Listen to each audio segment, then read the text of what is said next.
kú dédé àsìkò yẹn èèyàn wa ẹ tún káàbọ̀ sórí àkọ́tún ètò àjọrò ní ìkànnì Àwaarawa TV.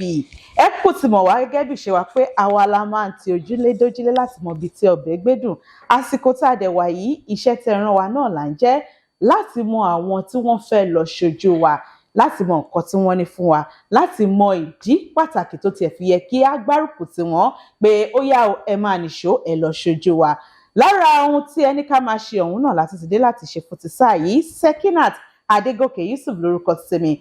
A ti wà ní àkàtà olóṣèlú àgbà, gbajúgbajà olóṣèlú tí ọ̀pọ̀lọpọ̀ èèyàn tí wọ́n nífẹ̀ẹ́ láti máa gbọ́ nípa wọn. Wọ́n ti gbà wá lálejò fún ti sáà yìí. Ọ̀rọ̀ ọ̀hún kò ní lọ púpọ̀ ṣùgbọ́n díẹ̀ tí ọ̀rọ̀ abọ́ síta náà á jẹ́ ojúlówó. Ẹ má jẹ́ ká dènà pẹ̀nu rárá. Ẹ jẹ́ ká ṣíṣọ lójú olóṣèlú àgbà tí wọ́n gbà wá lálejò. Tá bá tiẹ̀ ní ká sọ̀rọ̀ nípa wọn, tá bá ní olókoòwò bẹ́ẹ̀ ni, tá bá sọ pé àgbẹ̀ ni wọ́n bẹ́ẹ̀ ni, tí a bá tiẹ̀ tún wá ní kí á sọ̀rọ̀ nípa pé epo rọ̀bì àti afẹ́fẹ́ gáàsì o bẹ́ẹ̀ bá dé díẹ̀ ẹ bá wọn káàkiri ni. Kí wá ló lè mú irú ẹni báyìí tó wá ní ó dá o èmi náà tiẹ̀ fẹ́ lọ ṣòṣèlú, gbogbo ẹ̀ náà la máa gbọ́ lẹ́nu wọn fún ti sáà yìí. Ẹ kú dédé àsìkò yìí sà. Ẹ kú ojúmọ́, ẹ pẹ̀lẹ́. Ẹ bá mi kí àwọn aráalé, kẹ́ bá mi dárúkọ yín. Mo kí gbogbo aráalé. Orúkọ mi ni èmi ọmọ yín tẹ́ mọ̀ náà ni Rotimi Ajanaku, tí mo jẹ́ kan lára àwọn tó ń jáde fún ipò aṣojú-ṣòfin fún ẹkùn ìdìbò Ìbàdàn North West South West Federal Constituency. Ẹ kú dédé àsìkò ilé ẹ̀kọ́ sí ẹ̀kọ́ ọjọ́ méjì ẹ̀kọ́ ọjọ́ mẹ́ta sá. Ẹ ti ẹ̀ jẹ́ kó tó di pé àwọn inú ẹ̀ nísànsán ká ti ẹ̀ kọ́kọ́ béèrè náà.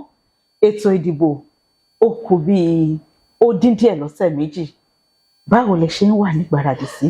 Báwo ló ṣe ń rí? Kí làwọn nǹkan tí ẹ̀ ń fojú sùn tẹ́ ń wò pé yóò ṣẹlẹ̀? Bá a ṣe ń súnmọ́ ètò ìdìbò náà là ń súnmọ́ àwọn aráalé. Gẹ́gẹ́ bẹ́ẹ̀ ṣe mọ̀ pé a ti máa ṣe bọ̀ pẹ̀lú ará ìlú, pàápàá jùlọ lẹ́kùn ìdìbò tèmi. Ó jẹ́ ohun tí Ọlọ́run nífẹ̀ẹ́ sí púpọ̀. Ṣùgbọ́n àsìkò yìí tá à ń rí ṣe lọ́wọ́ báyìí ni pé à ń bá àwọn èèyàn wa sọ̀rọ̀, à ń jẹ́ kán mọ ibi tí a wà, nínú ẹgbẹ́ tí a wà, àti pàápàá jùlọ láti lè jẹ́ kán mọ irú àwọn nǹkan tí àwa fẹ́ gbé ṣe tá bá wà nípò fún wọn. Adẹ̀túnjọ́ ní àwọn àjọṣe tó pọ̀, so mo lè pè ní à ń ṣe bí community consultations lọ́wọ́, and bóyá ẹ̀ náà la máa ṣe títí a fi máa bí pé a dá ìpolongo ìbò dúró. Tá bá ń sọ̀rọ̀ nípa Rotimi Ajanaku fún ọ̀pọ̀lọpọ̀ tó ń láǹfààní láti gbọ́ wa ní sáà yìí, ta gan ni Rotimi Ajanaku? Rotimi Ajanaku jẹ́ ọmọ bíbí ìlú Ìbàdàn tí a wà yìí, láti ìdílé Ajanaku. Mo dẹ̀ jẹ́ oníṣòwò pàtàkì. Lẹ́yìn ọ̀pọ̀lọpọ̀ ẹ̀kọ́ níwọ̀nba tí a lè kà, àṣà àwọn iṣẹ́ díẹ̀ tá a lè ṣe láwọn láti mú iléeṣẹ́ Satec kan tí ń jẹ́ iléeṣẹ́ oko, àmú ti Shell oil kúrò ń bẹ̀ nígbà tá a lọ sí òkè ọ̀yà lọ́hùn, pẹ̀lú ọ̀pọ̀lọpọ̀ bẹ́ẹ̀ kó tó di pé àwọn abẹ̀rẹ̀ sí ní iléeṣẹ́ àdáni. Ẹ̀rẹ́ pé gbogbo àwọn ibi tí mo ti ṣiṣẹ́ tẹ́lẹ̀ náà ni àwọn iléeṣẹ́ àdáni tá a ní, bí oko, bí ètò epo, bí ọ̀rọ̀ communication, àti pàápàá jùlọ nínú ètò property development, which is tá a mọ̀ sí àǹtàrà ilé kíkọ́ bẹ́ẹ̀ ni. So yàtọ̀ sí yẹn, mo jẹ́ kan náà àwọn tí ó nífẹ̀ẹ́ sí ọ̀rọ̀ òṣèlú púpọ̀. Ẹ̀dẹ̀mọ̀ ní òṣèlú tèmi, ìgbàgbọ́ mi tí mo fi nífẹ̀ẹ́ sí òṣèlú ni pé a gbọ́dọ̀ máa wò lúràn. Tí wọ́n wá nítorí pé a ti jó níṣòwò àti ń ṣiṣẹ́ ajé, àwa ti yó. Bí ọ̀rọ̀ ìkàlà ní bẹ́múbẹ́mú ni mo yó, èmi mọ̀ bíbí ń pa ọmọ ẹnìkọ̀ọ̀kan, àwọn fẹ́ fi ṣe yẹn. So a darapọ̀ mọ́rọ̀ ìlú, lọ́dẹ̀ ló gbé wa débi tá a wà lónìí pé àwa náà wá ń sọ pé a fẹ́ jáde láti dìbò. Bí a bá tiẹ̀ wá ní ká sọ, ó lè jẹ́ bọ̀ òṣèlú o, ó sì lè jẹ́ òótọ́, ṣùgbọ́n àǹfààní ta ní a nílò láti jẹ́ kí ẹ sọ̀rọ̀ lórí ẹ̀. Ọ̀pọ̀lọpọ̀ àní ọmọ ìpínlẹ̀ Èkó ní wọ́n ní tí wọ́n bá bẹ̀rẹ̀ sí ní kíyìn sí wọ́n á ní òkè pòpò ó fẹ́ wá jagbà mọ́ wa lọ́wọ́ ní Ìbàdàn ni. Ẹni tó bá sọ bẹ́ẹ̀ náà ò ṣe ọ̀rọ̀ sọ o, torí tẹ́ bá wò àwọn bàbá wa lórí àwọn bàbá wa Èkó ni àwọn, ṣùgbọ́n ìgbàgbọ́ tèmi ni pé a lè bí mi sídìí kan kí wọ́n máa lọ jagun lẹ́kọ̀ọ́. Mi lè dàgbà sí Ìbàdàn. Ìdí kan ní Ìbàdàn bíbá. Bẹ́ẹ̀ ni sí èsì oníyanrìn la bí mi sí ìdí kan tó kọ́ ṣe kékeré kó tó di pé mo wá padà wá sódò ọ̀nà àpáta. So Èkó gan bí àlejò ní mí bẹ̀. Ọlọ́mọdé ṣe wá ní ilé ògbà ọ̀nà ògbà. So àwa dẹ̀ ń jà torí tẹ bá wò ara nǹkan tó ń fẹ́ máa dàbẹ́ pé ó ń fa ìdíwọ́ ìdàgbàsókè nìyẹn. Inú àwọn ìgbà tá à ń jáde kiri ọ̀rọ̀ yẹn ṣẹlẹ̀ ní ẹnujọ́ mẹ́ta yìí tí obìnrin Haúsá kan sọ pé ilé ògbà ọ̀nà ògbà ni òun. Ìbàdàn náà bí ìyá tó bí òun sí, wọ́n bí òun sí 40 ọdún ó lé 4 náà bí òun sílùú Ìbàdàn. Òun kan ti wá lọ́kọ, òun ti ń bímọ sílùú Ìbàdàn. So ẹ̀ẹ̀kọ̀ọ̀kan tóun bá kàn lọ yọjú sí àwọn ará Òkè Ọya tó jẹ́ ti àwọn náà máa ń rí òun. Lókè Ọya lọ́wọ́ wọ́n sọ fún òun pé Ìbàdàn lòun. Níbàdàn tóun dẹ̀ wáyé wọn ò gbà wọn gẹ́gẹ́ bí Ìbàdàn. Ìwà ni ara o, àwọn àgbàlagbà Ìbàdàn wọ́n jẹ́ kó yé wa pé gbogbo ọmọ tá a bí ń bí ọmọ èèyàn kóhun tí ẹ lè ṣe orí Ìbàdàn kó wá lóhun kó lọ sókè Ọya. Èèyàn lè ṣe orí Ìwọ̀n ò ní ṣe oríire níbàdàn kí Ìbàdàn ṣe ẹ́ lóore kó ṣe oríire níbàdàn kó wá lóhun padà sókè Ọya. Torí Ìbàdàn ṣe mí lóore mo ṣe oríire níbàdàn ó lè pẹ́ ọ̀pọ̀lọpọ̀ lè ṣe mi Ìbàdàn ló wà to the extent of 78% of my investment. So wọ́n lè ní Ajanaku Èkó ni ṣùgbọ́n èmi tí mo dẹ̀ ń sọ̀rọ̀ la tí màá dẹ̀ máa tẹnu mọ́ Ìbàdàn ni mí. Ìbàdàn ní àyín gangan. Nígbà kan bí mi sí oníyan níbẹ̀ yẹn tó fi dá ẹ̀jẹ̀ mi síbẹ̀ tí mo dàgbà tí mo kàwé tí mo ń gbé Ìbàdàn tí mo nílé Ìbàdàn tí mo nílé iṣẹ́ Ìbàdàn tí mi ń fi Ìbàdàn lẹ̀ ibo wà ní mí ẹjọ́ mo ní kí n lọ. Inú mi dùn pé ẹ bá wa ṣàṣàyàn lórí ẹ. Ẹ wá jẹ́ ká wò báyìí ọ̀pọ̀lọpọ̀ ní iṣẹ́ tí a ṣe níwọ̀nba lẹ́kùn ìdìbò yín a rí i pé wọ́n ń fọn rere orúkọ yín wọ́n ń fọn rere orúkọ yín dáadáa. Kí gan la lè sọ pé ó fà á táwọn èèyàn tó fi wò pé Àjànàkú tórúkọ yẹn fi rinlẹ̀ bẹ́yẹn? Ẹ ṣé púpọ̀. Ṣe rí ó dà ìpínlẹ̀ ayé tá a wà yìí gbogbo akọ́lọ́lọ́ máa fún ní àǹfààní àti dókè. Ṣùgbọ́n gbogbo èèyàn tọ́lọ́ máa ti fún àǹfààní àti dókè mi nígbà pé ká lè fara wa lọ́wọ́ gùnkè. Àǹfààní kan lẹ̀ ń ṣe fún ìlú báyìí nígbà tẹ́ bá gbé tó lẹ̀ fún àwọn aráàlú láti máa mọ̀ nípa èèyàn àti nípa bí nǹkan ṣe ń lọ ń lù àǹfààní kan nìyẹn. Àǹfààní tó ní kálukú wa bá ní ká ṣe fún ìlú. Àǹfààní tèmi ní láì tí ṣòṣèlú ni mò ń ṣe bọ̀ pé níwọ̀nba èèyàn tí ń bá lè fà tá a bá fẹ́ dá iléeṣẹ́ kan lẹ̀ ń bàdàn àbí kíbi ń sìn èmi ò nígbà pa gbé fún iléeṣẹ́ ńlá tán ti dúró tán àwọn tó fẹ́ dìde yẹn èmi máa gbé fún ara bẹ́ẹ̀ lọ́pọ̀lọpọ̀ ìfẹ́ tí ń wà àti pé àtijọ́ máa ṣe bọ̀ pé èmi nígbàgbọ́ pé mi ò kí ń ríra mi gẹ́gẹ́ bẹ́ẹ̀ kí mo ti wà nípò kan kẹ́nìkan kéré sí mi kò sí mi ti di level yẹn tí mi lè bá ṣe tí màá dẹ̀ lè fit in tí ò kí ń jẹ́ bẹ́ẹ̀ ni pé ìkan nira so ó máa ń jẹ́ kọ́kọ́lọ́wọ́ wò pé nípò tọkùnrin yìí wà ó dẹ̀ ṣe báyìí pẹ̀lú wa ọ̀pọ̀lọpọ̀ nígbà kan máa ń rí bí ẹ̀tàn ṣùgbọ́n àti wá rí i pé ó lè tàn títí kó dẹ̀ má ṣe ìwà bẹ́ẹ̀ dì sí ó dà ní pé abínibí ni so dẹ̀ láti máa ṣe bọ̀ àwọn oore kéékèèké tá à ń rí ṣe fún community máa pè wá fún ilé tábà tẹ́ lè ṣe gbogbo ẹ̀ àṣe díẹ̀ tàbá lè ṣe ṣe mọ̀ káwọn èèyàn wò pé àwọn tó wà ń jọba gan àárín wọn kò bá ṣe ń pè ẹ́ ṣe mọ̀ bóyá ara nǹkan tí ó ń jẹ́ kí àwọn èèyàn rí nírí pé táwọn bá nírú ẹni ní ipò tó tún ṣe díẹ̀ sínú ipò ìjọba á jẹ́ bí ìrànlọ́wọ́ fún àwọn bóyá òun ló ń jẹ́ káwọn èèyàn máa pòǹgbẹ orúkọ yẹn nígbàgbọ́ tèmi. Àmọ́ ní orí ọ̀rọ̀ òṣèlú ó fẹ́ dàbí ẹni pé ọ̀nà òṣèlú yẹn ò tọ́ dáadáa tó. Ní 2019 awuyewuye lọ́tún lósì nípasẹ̀ pé ẹ gba tíkẹ́ẹ̀tì ọ̀rọ̀ ọ̀hún ò jọ nínú ẹgbẹ́ òṣèlú tẹwà ń gbà yẹn.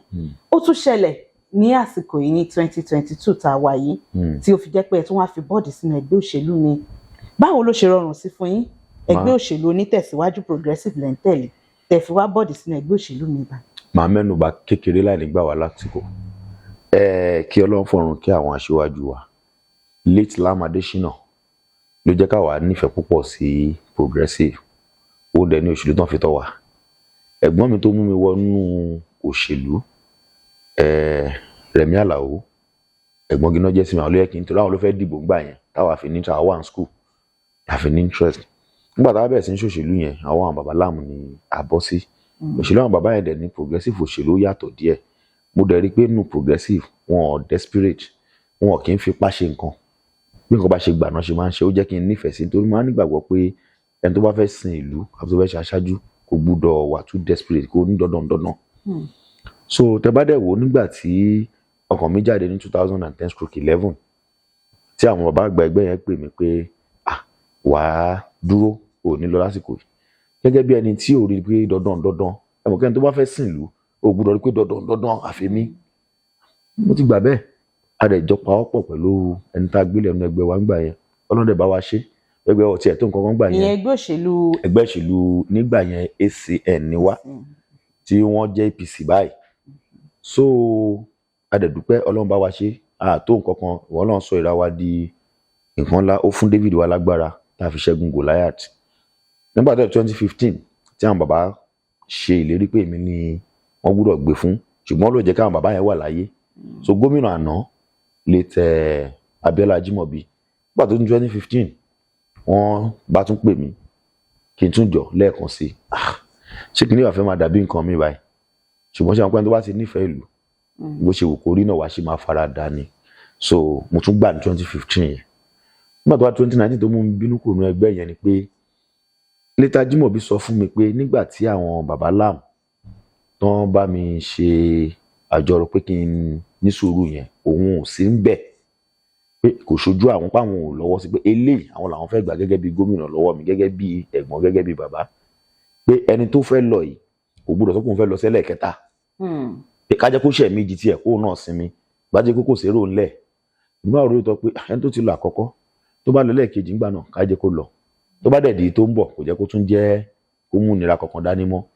Ṣùgbọ́n ó jẹ́ òun ìyàlẹ́nu fún mi pé nǹkan táwọn bàbá progressive filẹ̀ kọ́ ni mo bá nígbà tó 2018 tá a bá tún kò sí ní ẹni tán ní kó lọ lẹ́ẹ̀kejì bá tún àfikún kan dọ̀hún fẹ́ lọ lẹ́ẹ̀kẹta nílùú tí aláwọ̀ èèyàn ńlẹ̀ yìí tí ìlú dẹ̀ sọ wọn pé àwọn fẹ́ jẹ́ kí ẹlòmíì náà tún dán wò àfàsọ́tún àfàsọ́sì wọ́n ní láì àfikún lọ àkọ́dà tó bá máa lọ ẹ jẹ́ ká tiẹ̀ lọ́jọ́ dìbò yẹn ìbò abẹ́lú ẹ jẹ́ ká tiẹ̀ dìbò yẹn bóyá tá a bá dìbò yẹn àwọn ọmọ ẹgbẹ́ aṣọ bíi tí ọkàn wọn wà kọ́lọ́dẹ̀ ká máa ṣe dáadáa.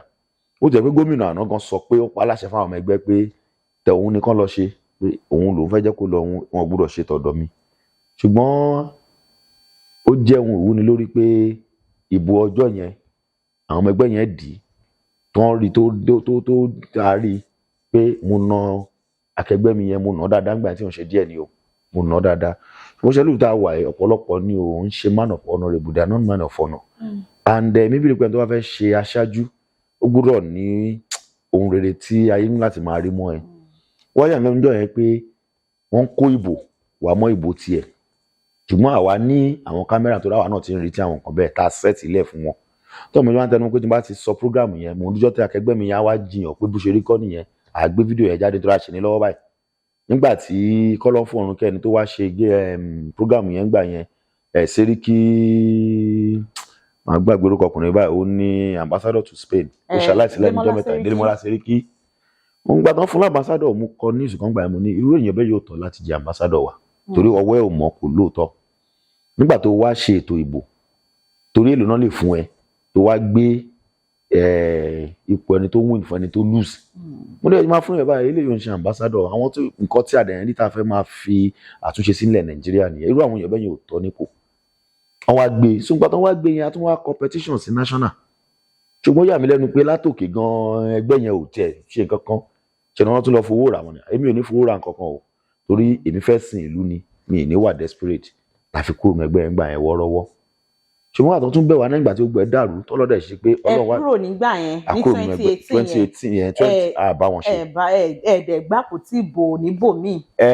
A fẹ́ gbé àpótí ìbò ní ZLP bọ̀ ọkùnrin tí ó wà nípò ẹni ZLP ní òun ò ní step down nígbà tí àyẹ̀dẹ̀ ní ìpolongo ògbó lọ tí ò bá dẹ̀ step down tí INEC ò bá yọ orúkọ ẹ̀ kúrò ńbẹ̀ ṣe wọ́n pé kò sí nǹkan tá a lè ṣe nígbà tí àyẹ̀dẹ̀ pé òun ò step down àdẹ̀ ṣe polówó díẹ̀ àkóso fáwọn èèyàn wá pé ọkùnrin náà ò gbà àdẹ̀ lè fagídí gbà ní ọwọ́ ẹ̀ bó jẹ́ pé ó wọ àwọn àgbààgbà Ìbàdàn kọ̀ọ̀kan gbà yẹn pé kí n dìbò yẹn torí wọ́n nígbà pé ìfẹ́ àwọn èèyàn wà ìfẹ́ mi wà lọ́kàn àwọn èèyàn pé wọ́n á di ìbò yẹn ṣùgbọ́n àtẹni ẹ̀tọ́ lórí tó náà ò gbà pàtó dẹ̀ náà ò gbà àlè fagídí mu ọdún fáwọn àgbààgbà yẹn pé kó gbà ẹ má fagídí mu làṣọra fílẹ̀ bẹ́ẹ̀ yẹn nígbà yẹn nígbà tó lọ́dẹ̀ wa máa ṣe gbogbo wa náà ojú wa jọ dá APC lose pátápátá ní Ọ̀yọ́ state even gómìnà wa gan náà tó ti ṣe gómìnà ọdún 8 wọn ò dìbò 9 local government wọlé ẹni tó ń kó fagídí gba tíkẹ́ẹ̀tì yẹn náà lẹ́yìn ọdún 8 tó náà ti ń ṣaṣojú wa òun náà ò dìbò wọlé ìwọ wa rí i pé ó dà pójú wa ti jà báyìí ká tún jọ wá padà sínú ẹgbẹ́ ká tún ẹgbẹ́ ṣe